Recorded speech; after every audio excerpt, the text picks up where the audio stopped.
Hey everyone, it's Mac Adebayo here with Chat with Mac, and of course we have our fearless leader Nadeem Azar with us. Hey, how's it going today, boss? I don't know about fearless part.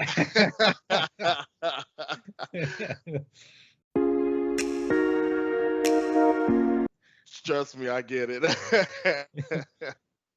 Yeah, so it's Friday, everybody, and let me tell you, this week has been a kick in every part that you can think of. So I think we're happy that it's Friday.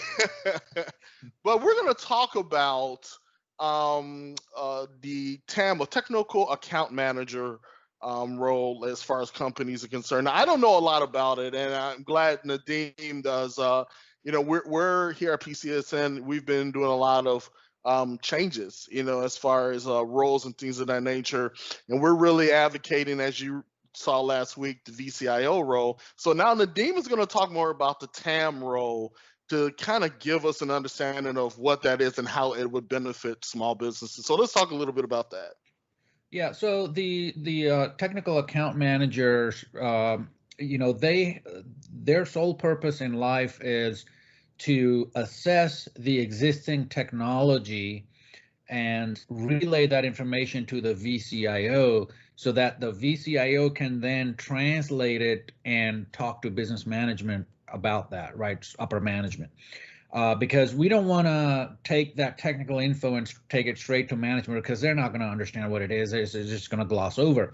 Also, the technical information needs to be put into a proper context, the context of money, budgets, those kind of things, because that's what upper management is really concerned with. Hey, okay, we can spend this $20,000 over here, but why should we do that? Well, it's going to save you $50,000 every year for the next 10 years or whatever it is, or it's going to take you from a $1 million company to $5 million company. Or we can now, after this, we can take your users from 30 users up to 80 users, whatever the situation may be. So the TAM, and it's a very significant role at PCSN, and I say significant because we actually schedule the TAMs like a year ahead of time for customers, and it's one day, pretty much all day on site at one customer. And what the TAM's doing is they are looking at everything. Now we have everything written down as a process.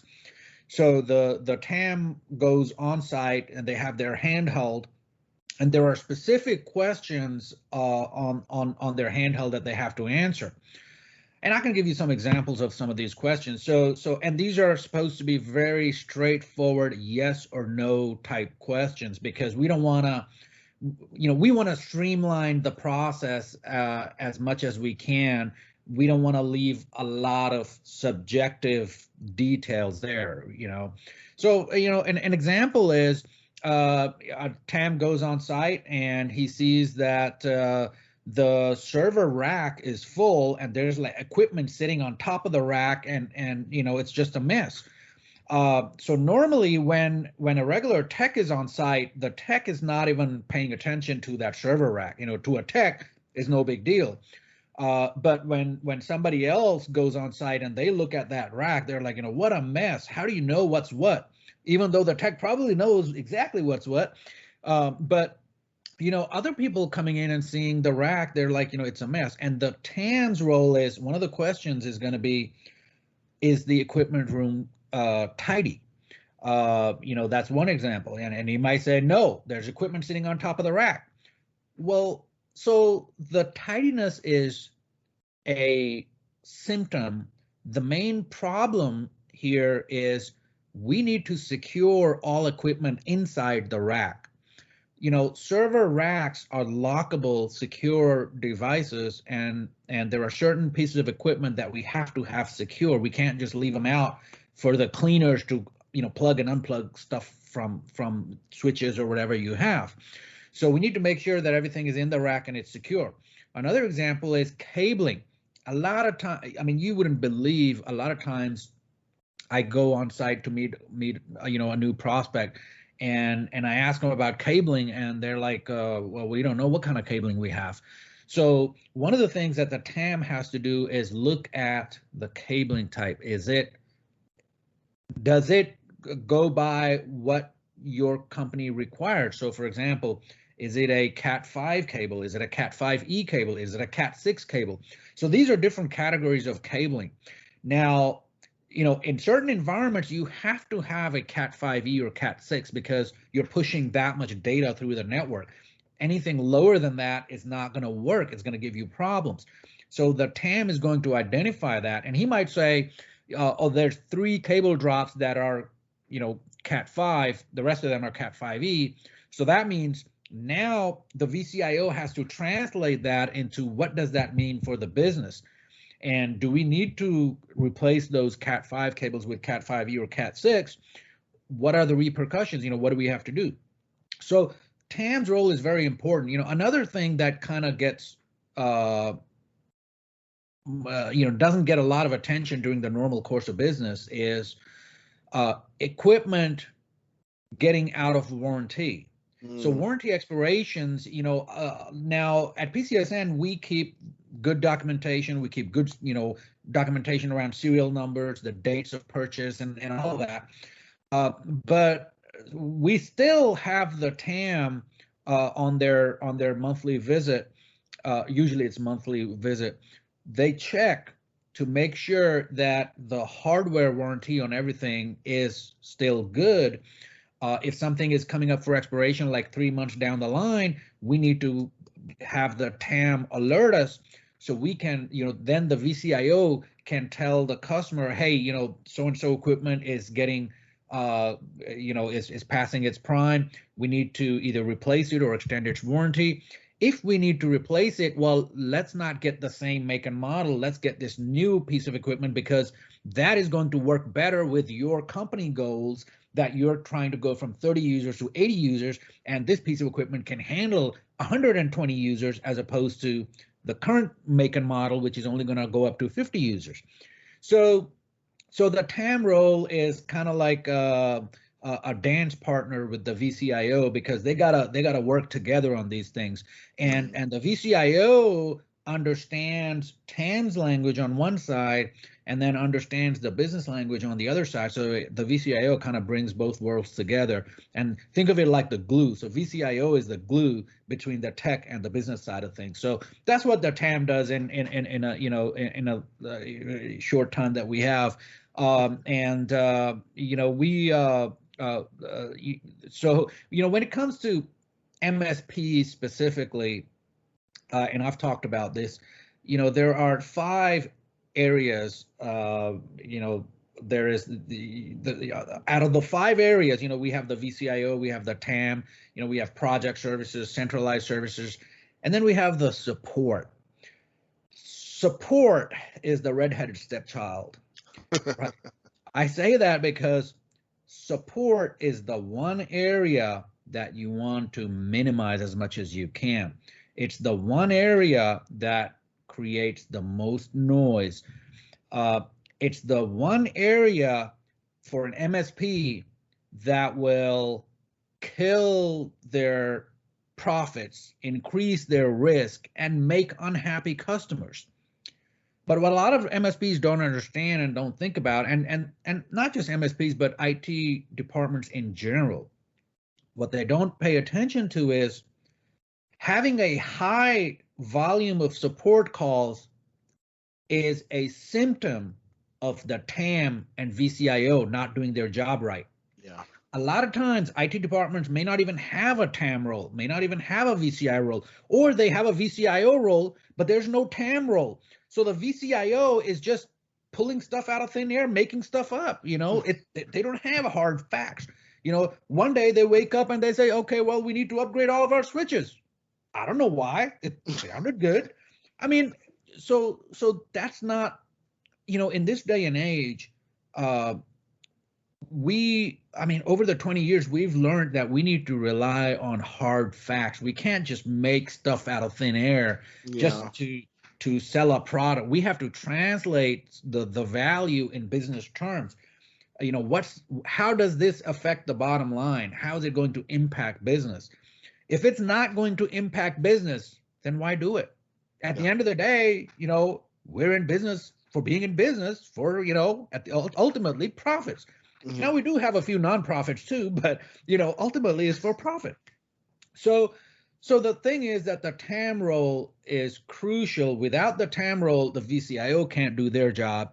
And without the TAM and the VCIO, your support is going to go through the roof, which means the whole idea of an MSP goes out the window. It's not an MSP anymore. It's just break fix. You're just fixing stuff left and right. You're going into that vicious spiral of death. You are not going to get out of that. You have to get that support under control, and the TAM and VCIO are going to do that. So that's what TAM does, in a few sentences, well, more than a few, but the TAM is critical to this industry, and I'm amazed how many MSPs out there are not doing that. Yeah, they don't have a TAM role. So here's something that comes to mind, and it just boggles my mind sometimes. Customers will use MSPs out of state, and this actually happened recently. So if I'm a customer, if I'm using an MSP that is out of state, number one, that means that MSP is never going to have a TAM come on site. Nope. That MSP is never going to get their eyes on your equipment, on the cabling, there's just so much that happens that has to happen on site. I mean, I've seen so many times that whenever the MSP is out of state, that relationship goes south very quick. And then comes the finger pointing, so if there's a breach or something, and we've seen where out of state MSPs, the customer has a breach, and the MSP points the finger at the customer that, oh, that's your local machine. Well, but you're handling all of IT, including the local machine. I mean, and the reason the finger gets pointed at the local machines is because that the MSP can say, oh, well, we're remote, we're not maintaining your local machines. So I've sold you this nice car with a warranty, but the warranty is only going to cover the wheels, nothing else. I mean, that doesn't work. And it's very hard for the customer to now do a forensic analysis and tell the MSP, no, this breach started on your side, not on our side. I mean, the customer's relying on their IT guys, right, which is the MSP. How are they going to be any wiser to know and tell them that, hey, this started on your side? It's like we have cases all the time. I mean, we, like a recent case comes to mind, which was MSP claiming that, the issues a customer was having was because of their internet provider. Well, so they got multiple internet providers. It was still an issue. It was like, well, all internet providers cannot be bad. So then we went in and we did an assessment, and we found out it wasn't the internet provider. The internet bandwidth was not at issue at all. It was a matter of oversubscription on the MSP side. And, without getting into more detail, that's what gives all MSPs a bad name. If I'm gonna sell my services to somebody who is out of state, I'm gonna tell them ahead of time, look, this is not a good idea. I can't see this working long term, because I've done this for so many years. I cannot see this working long term. Now, there are some customers where they might say, well, no, we want to have, we have an office in your region, which is our primary office, but we have a satellite office that's, in another state. Well, can you still handle that? Now, those things we can do because the main infrastructure is at the main office, or it could be in the cloud. Those things we can do. Now, if it's a big enough satellite office, we'll hire somebody local to do the TAM role because we have our process written down. It's easy. I mean, anybody with a little bit of technical knowledge can go in and perform, fill out these forms, this data that we need for the VCIO to be able to intelligently talk to business management. And a lot of times what we do with our relationship with Microsoft, we can get other Microsoft partners, which they're all over the world. So we can get other Microsoft partners to where we can use their field staff and get feet on the ground and do the TAM role on site. So it's funny, you're mentioning this, and there's a place I won't mention the name, but I usually go there to get work done. It's a co-working space, and when I tell you the amount of issues they've had with their service, I'm actually trying to see if we can get a meeting with them. Go figure. But the amount of issues they're having, they're based here in Houston, but their MSP is, I want to almost say it's in California or some crap.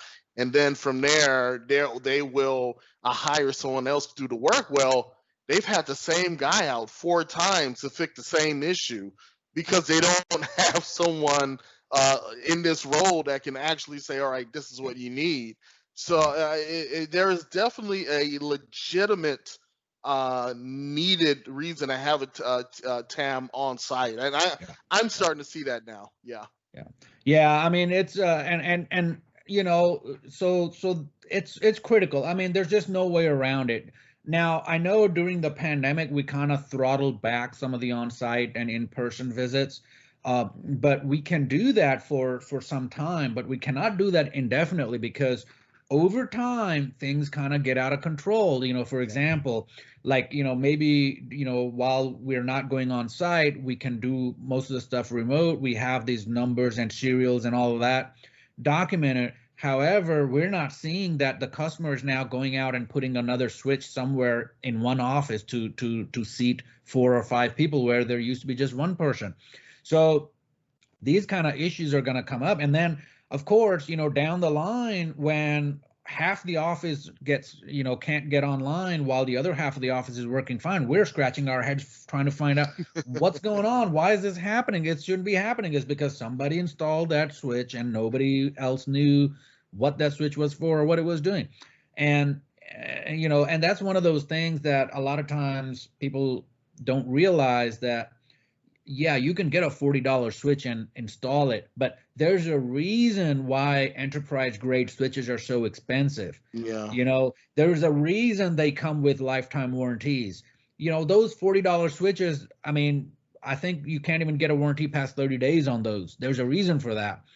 Now, putting aside all these reasons, the bigger reason is the switch that you're putting in. Like if you have in your server room a big enterprise grade switch, that switch has a backbone of a certain amount of bandwidth. So that switch can push a certain amount of bandwidth across its plane. If you put a small $40 switch, that little switch has a very limited bandwidth. Now, here's what you're doing. When you daisy chain that little switch from that big switch, the entire network's maximum bandwidth is what that little switch's bandwidth is. So all of a sudden, you've dropped down your bandwidth to a small fraction of what your very good enterprise grade switch can do. Might as well yank that out and put all cheap stuff in there. I mean, so yeah, if you don't understand how things work, that's what happens. But the TAM role sorts all that out, and it reduces the noise, and that's why our tickets per tech per day average is very low compared to the industry standard. The industry standard is pretty high. Industry standard about 35 to 40 tickets per day per tech. Ours is like 3.5 tickets per day per tech. I mean, huge difference. Huge difference. And a lot of times people say, well, how can you do that? How can you get that? I mean, how is that possible? And it's those two roles. You got to have a TAM and VCIO role. I mean, there's just no way around it. Yeah. So and a lot of MSPs, they're like me. Like when we were 20 years ago when we first started out, I didn't know any better. I knew the technical part of things, but I didn't know about the intricate business part of things. Like, so it's one thing that I know how to troubleshoot a server, but it's a totally different thing how to troubleshoot a business, why it's not profitable or why the profit margins are low, or so it's a totally different thing. And without these roles, the process is broken. So you cannot scale without these roles. If you have these roles in place, then you can scale very easily. And that's the difference between a world-class MSP and somebody who's doing it out of their garage. Mm. That's good. That's really good. So yeah, I mean it's and I'm not trying to say we're the best, but there are several grades of MSPs, and you go beyond a certain point and you get to be in the world-class MSP segment, and so the world-class MSPs, they've figured this out. So they've figured out the TAM and the VCIO role, and they've got their processes down. So it's like the McDonald's of the burger industry. You can open up your own burger shop, and you can have something specific going on, but you cannot scale that unless you make a process out of stuff. You cannot scale that. One of the things you may have heard me say before is I was in college, and my professor, I forget which subject it was, but the professor asked a question, and he said, "What do you think makes McDonald's successful?" It's not the quality of their food. I mean, it's not the best quality food, right? It's the consistency. He said it's the consistency. They have a process. So what does that mean? It means if you get a burger in the US, in Texas, and if you get a McDonald's burger in Japan, they're going to taste the same. Yeah. That's the consistency. They may both suck, but they're going to be the same. So, and that's the key to success. Pretty much any business out there is how you can consistently turn out results. In the MSP business is how we can consistently keep our tickets per tech down, the tickets per tech per day down. So that's a little insight into, I'm probably going to bore everybody with all the details of how this business runs. Nobody wants to know. They just want to know, hey, our stuff is going to be running. And that's the only way your stuff is going to be running with your users not being unhappy is you have to have these two roles in to get rid of your reactive tickets, minimize your reactive tickets. Low reactive tickets means happy users, because if users are not having problems, they're happy, and that's what you want. Yep. So that's it. I mean, what else do we have going on, Matt? Other than that, we're going to be doing a few webinars. We have one with another one with Microsoft coming October 8th. We'll have one with the Texas Accountants Association. That's a big one that we'll have. So we got a few good webinars that we're going to be doing, since the face-to-face thing isn't happening right now. But we're definitely getting the message that Nadeem is putting out there as far as the VCIO roles and cybersecurity. And as always, you can always reach out to us, 281-880-0738. If you want to get some more information, we would love to sit down with you virtually and talk a little bit more about how we're helping other companies get through this. Yeah, and I just want to add to this. So some of the webinars that we're doing, these are workshop/educational webinars, right? So I mean, these are not what we traditionally do, which is more sales oriented. These are actually educational. And I think for the Technology of Accountants, I mean the Accountant Association, I think that one, it's even a credit base, isn't it? It is a credit base. I mean, for those individuals that have a partnership with the Texas Association of Accountants, this will be a credit-based course. It's a one-on-one course. It's a start. Just say for those of you that don't know a lot about cybersecurity and as far as keeping your data safe, this is a starter level course, but we will be testing, so you might want to pay attention. Oh man, we shouldn't have scared everybody. No, it'll be an easy test. But here's the thing.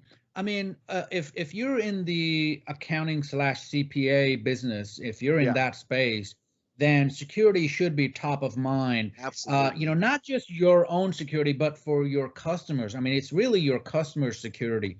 And it's similar to what we do in our business. Like as MSPs. So CPA firms are very similar to what MSPs are, because CPA firms have all this data that belongs to their customers. Yeah, MSPs have access to all this data that belongs to their customers. yeah, Both of these segments are prime targets for the bad guys, because the bad guys want to break into one of these entities and get access to all your customer data. That's what yep. they want. And it's just critical, especially nowadays that we're seeing so many threats. I mean, it's just crazy how many. I mean, I had a call with Microsoft yesterday, and they're doing some great stuff with advanced threat protection and Windows Defender, and a lot of good stuff coming up down the line. Mm. But one of the interesting things that came out of that was that the ransomware breaches now that are happening are actually human driven. So in the Mm. past, they were automated processes where it was like, you throw a blanket and you see what you catch. Well, now these are human driven, and it's more like spear phishing. They're targeting specific customers that are high value customers. It's a Wow. business. I say customers, but it's a business. I mean, these companies have great business models. These are businesses. Yeah, they're scamming people, but they're businesses. I mean, so Yeah, these are actually, they'll have humans, spear phishing for customers, and it just boggles the mind that they are so advanced and sophisticated when it yeah. comes to business. I mean, it's just things are just gotten out of control. I mean, It has. It really it's has. I mean that I just hope that some of these guys would put their business minds to better use than Yeah, trying to scam people. But it is what it is. We can only hope. yeah. But yeah, so that's it. We're gonna have some great webinars coming up. Next, one is in October. When is the Texas Accountants Association? We are actually pending. We just got approval for that yesterday, and we are pending a date. We also anticipate that to be the first or second week in October. So look out for dates for that. That will be forthcoming. Yeah, so October is going to be a busy month. It It's looks going to like. be a busy month. Yeah. Yeah. Yeah. Well, I mean, I'm excited. I mean, I love to talk technology and specifically security and the systems that handle security and the processes around that. I mean, I can talk on it for days, but but I know a lot of people are going like, oh, there he goes again. But yeah, so yeah, we'll in October we'll definitely send out some invites and have you guys over. These are going to be educational. They're going to be good. I mean, everybody's going to walk away with something they didn't know before. I can tell you Absolutely. that. Absolutely. Yep. So, but yeah, so other than that, Mac, I don't have much else. I'm thinking let's wrap it up, and until next Friday, I guess we're gonna take it easy. I think the weather's gonna be nice, so Yes. I need to take the bike for a spin. I haven't been out for a while. It's been like months. Really? You? Yeah, No, yeah. no, no, no motorcycle? Yeah, I think next time I put the key in and try to start it, it's not gonna start. It's gonna say, it's gonna be like, you don't love me anymore. But yeah, no, it's gonna be October is gonna be an exciting month I for think us. so. It's gonna be jam packed with a lot of good stuff. Yep. Not to mention not just us, but everybody's kind of understanding now that security is going to be top of mind because the hackers have kicked it up a notch. And Microsoft that's why they're putting so many resources into this. It's just amazing. And the key. Well, let me just say this: the key to security is going to be secure your users. And how can you secure your users? Educate them. Hmm. If you Yep. don't want to do anything else, educate your users. it boils down to that. I mean, Yeah, most of the stuff that we find is because the user just didn't know. I mean, they that's clicked true. on this, they clicked on that, they put in their password, they just didn't know. And it's not like they didn't have any malicious intent, they just didn't know. I Yeah. mean, but yeah, so keep an eye out for that, and I'll send out some invites as well. And then until next week, everybody have a great day and be safe out there. Have a good one.